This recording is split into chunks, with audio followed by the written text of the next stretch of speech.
Chapter 19.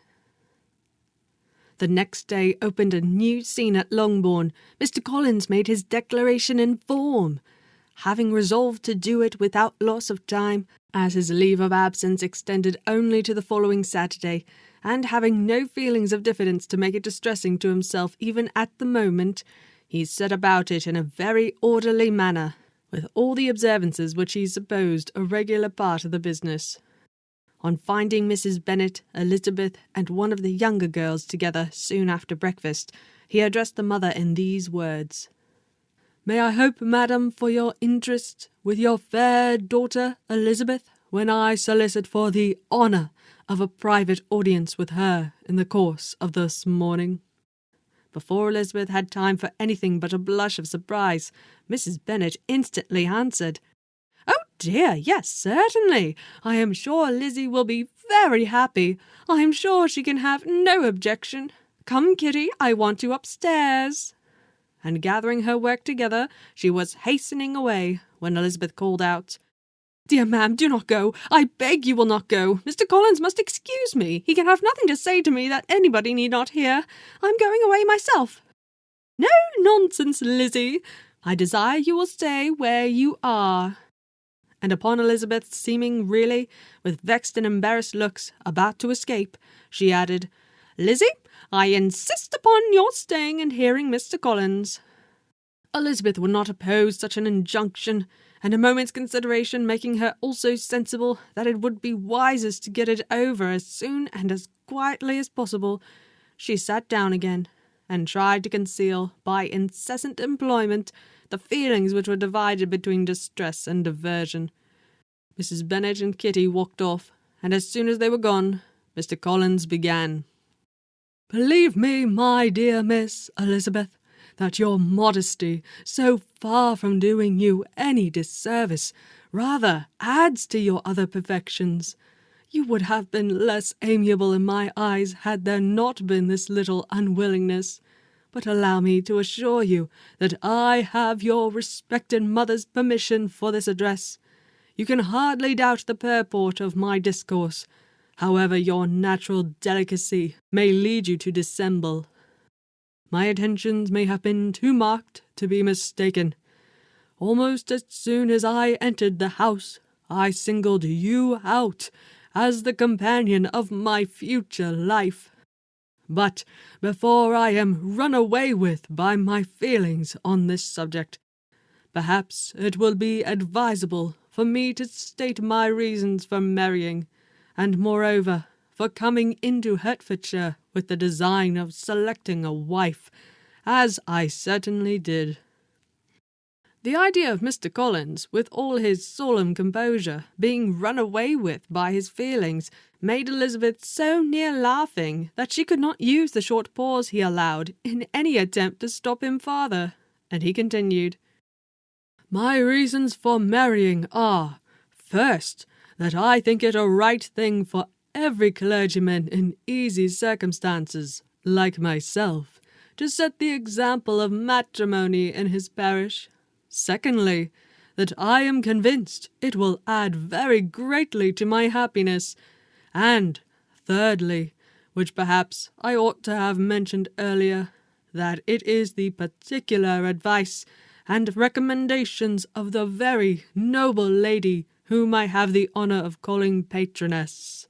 Twice has she condescended to give me her opinion, unasked too, on this subject, and it was but the very Saturday night before I left Hunsford, between our pools at quadrille, while Mrs. Jenkins was arranging Mr. Berg's footstool, that she said, 'Mr. Collins, you must marry.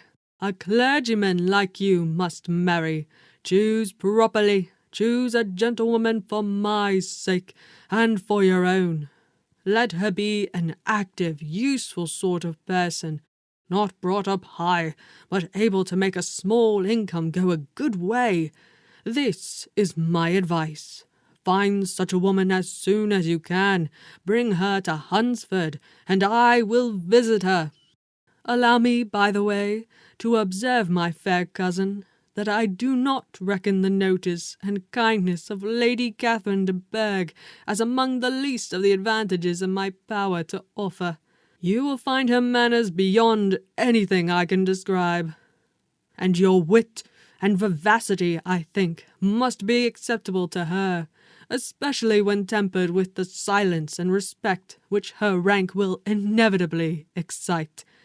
Thus much for my general intention in favour of matrimony. It remains to be told why my views were directed to Longbourn instead of my own neighbourhood, where, I assure you, there are many amiable young women. But the fact is, that being as I am, to inherit this estate after the death of your honoured father, who, however, may live many years longer, I could not satisfy myself without resolving to choose a wife from among his daughters, that the loss to them might be as little as possible when the melancholy event takes place, which, however, as I have already said, may not be for several years.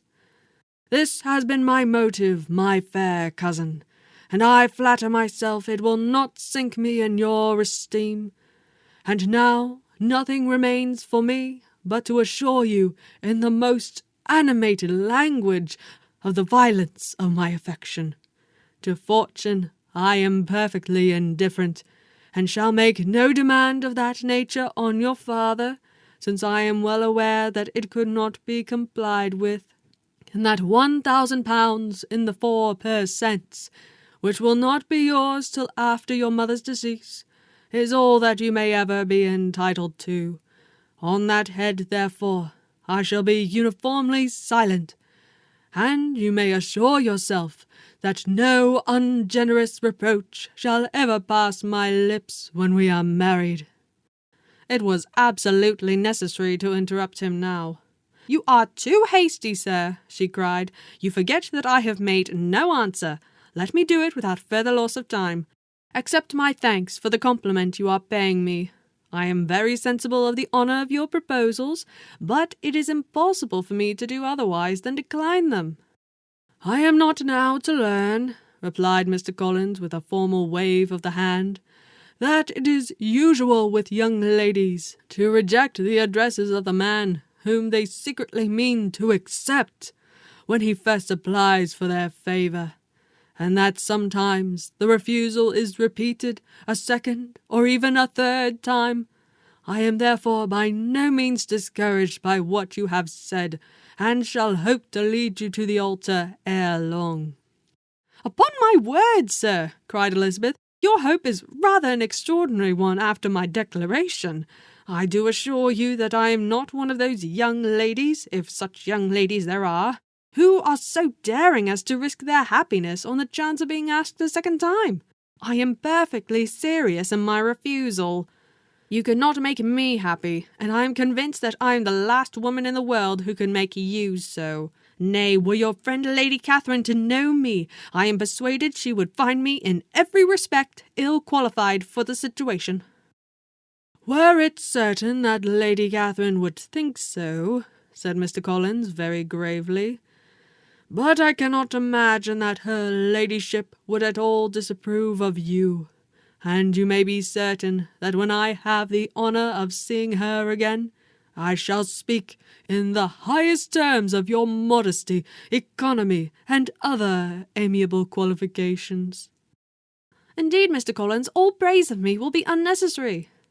You must give me leave to judge for myself, and pay me the compliment of believing what I say. I wish you very happy and very rich, and by refusing your hand, do all in my power to prevent your being otherwise. In making me the offer, you must have satisfied the delicacy of your feelings with regard to my family, and may take possession of Longbourn estate whenever it falls, without any self-reproach.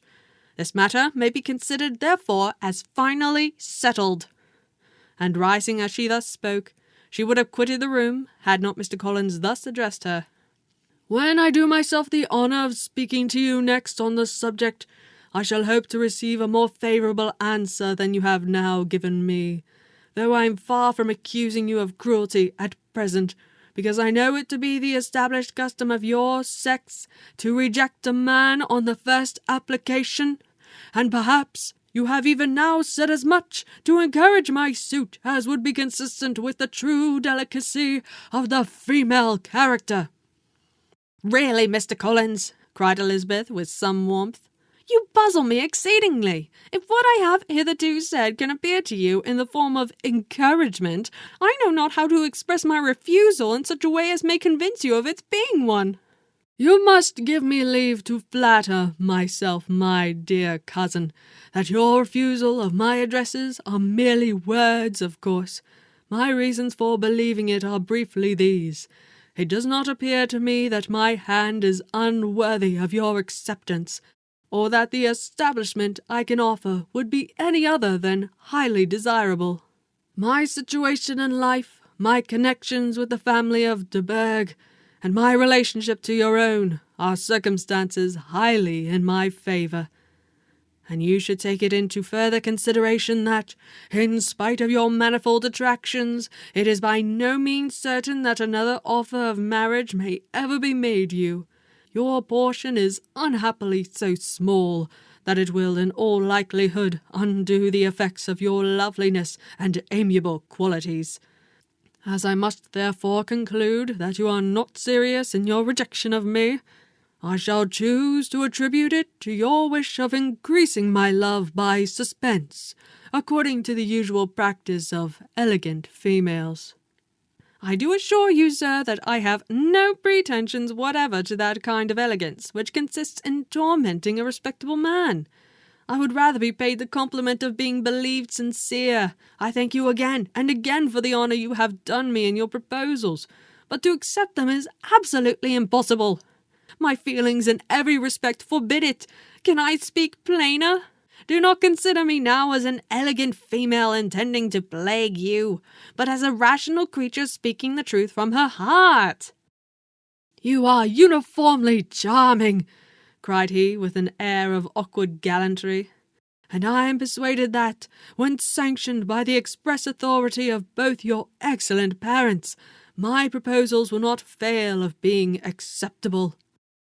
To such perseverance and wilful self-deception Elizabeth would make no reply, and immediately and in silence withdrew, determined that if he persisted in considering her repeated refusals as flattering encouragement, to apply to her father, whose negative might be uttered in such a manner as must be decisive, and whose behaviour at least could not be mistaken for the affectation and coquetry of an elegant female.